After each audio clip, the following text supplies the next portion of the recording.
what inspired me is Zimbabwe is rising up. What also inspired me is Kenya is becoming the center point, and the focus is the Kenya as the only country in sub-Saharan Africa to be removed from the red list in Britain. That has inspired me. This is what, you remember, this is what I've been talking about. I've been saying, hello, how do you do the trade between Kenya and then you allow other countries to take the trade, and yet Britain should make the relationship between Kenya and Britain greater. And I was inspired. I was shouting my Facebook, social media, writing better articles, and engaging socially on Twitter with the British Prime Minister. I want to thank the British Prime Minister. He listens, he reads some of these tweets, especially from people that he knows personally, like myself. I'm very, very happy. We did campaign when he was campaigning against Ken, the mayor of London. I was on the side of Ken, and he was on the side of Conservatives. So most of the time we used to meet for a pinter in London. So he knows me personally. I was very happy.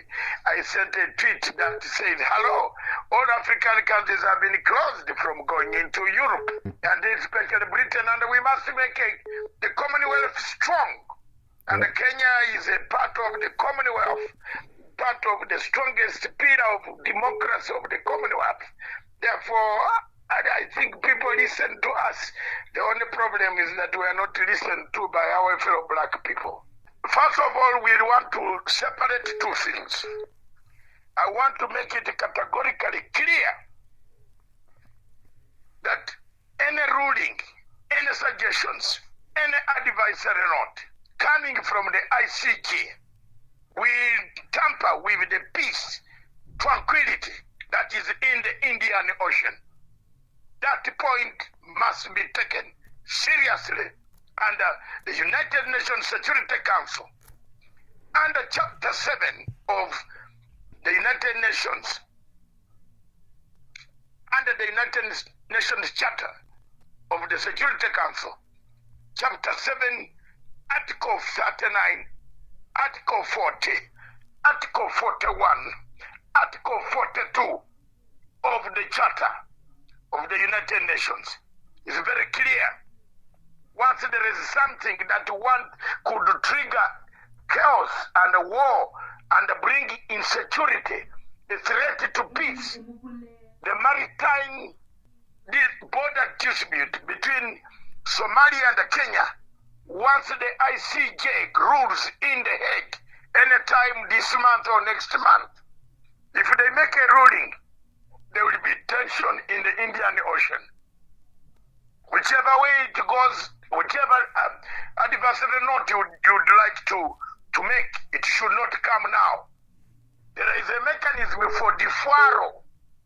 And I repeat, there is a mechanism for deferral. The cases can be deferred. A deferral means it can be suspended for now. Somalia is already in a crisis. We might have already, the Taliban have spread all over the whole world. The Al-Qaeda is no longer in place in capability. We must look at the security of the Indian Ocean as a whole. Already Cape Delgado in Mozambique has a crisis.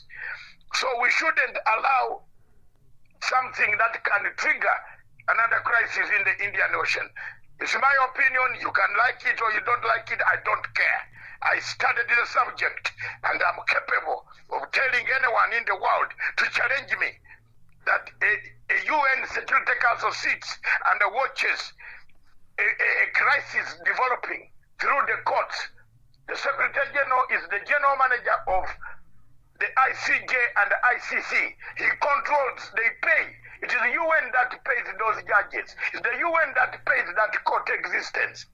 Therefore, it is very important for the Secretary General to advise the Security Council to defer the Kenya Somalia Maritime dispute Leave it for some time. We don't want any ruling at me. Any ruling at this time will create chaos. I don't think you as a Kenyan, if they ruled that those those oil blocks and the border belong to Somalia, you will be sitting here. Will you just be sitting and watch and say, okay, take them over? So I like some of the analysis that you bring in your studios. I'm different. I studied the subject. You cannot beat me on this one. Even if you bring an exam when my eyes are closed, I will beat you down, hands down.